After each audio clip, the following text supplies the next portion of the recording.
A 33-year-old man reported to be behind the killing of 9 women whose bodies were found dumped at the Kware dump site in Embakasi, Nairobi, has been arrested.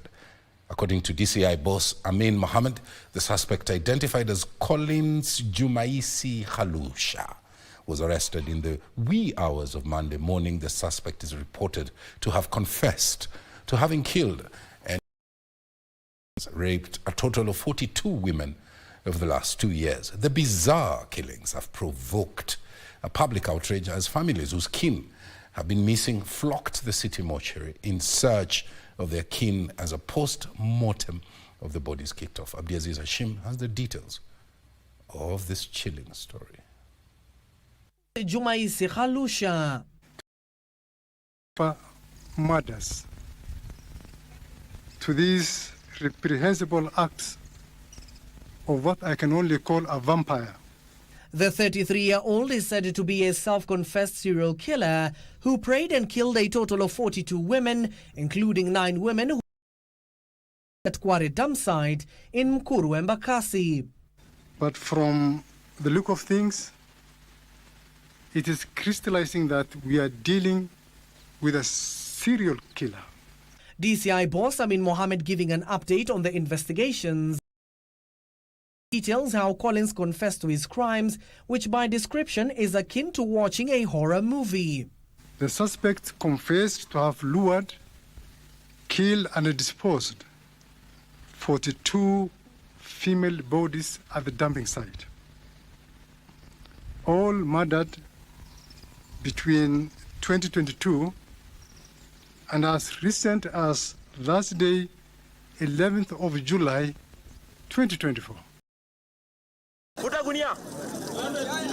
Amin saying they tracked Collins and managed to arrest him at around 3 a.m.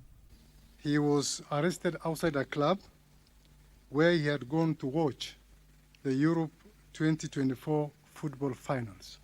Further, of how the suspect says his thirst to kill was birthed.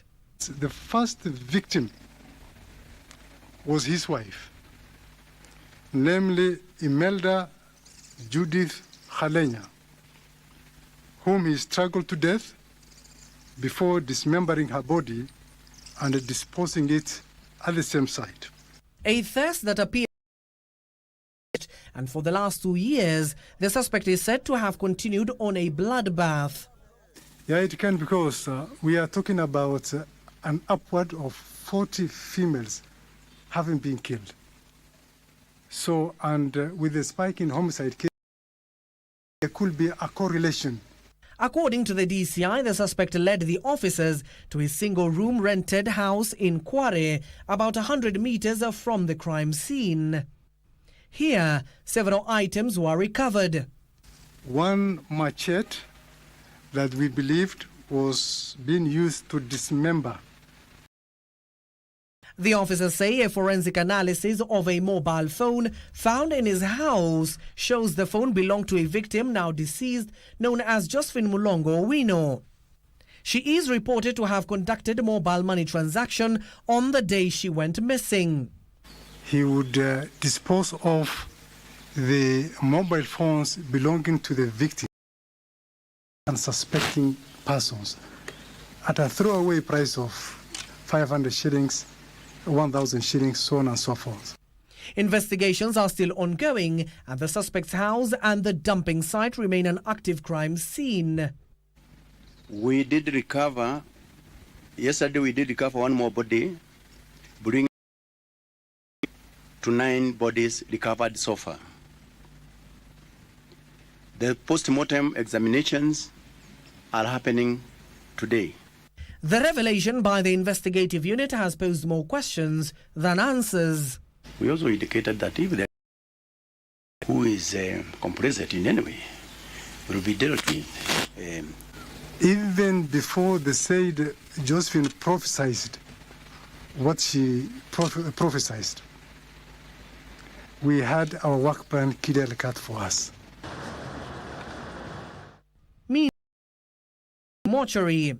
Family, friends and relatives who have not seen their loved ones for weeks now flock to the city mortuary in search of their kin. Nimekuja hapa kwa sababu ya msichana wetu mwenye amepotea. Alipotea on the 23rd mpaka leo 23rd June mpaka leo hajapatikana. Red Cross has pitched tent at the city mortuary for victims to record the names of their missing family members. What we need examination of pieces of upper part of the body. So there's one upper part of the body which contains the head, the chest, the upper limbs, and the trunk.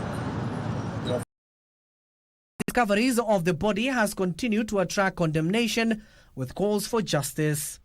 We strongly condemn these brutal acts of violence and call for immediate and thorough investigations to ensure that all those responsible are brought to book.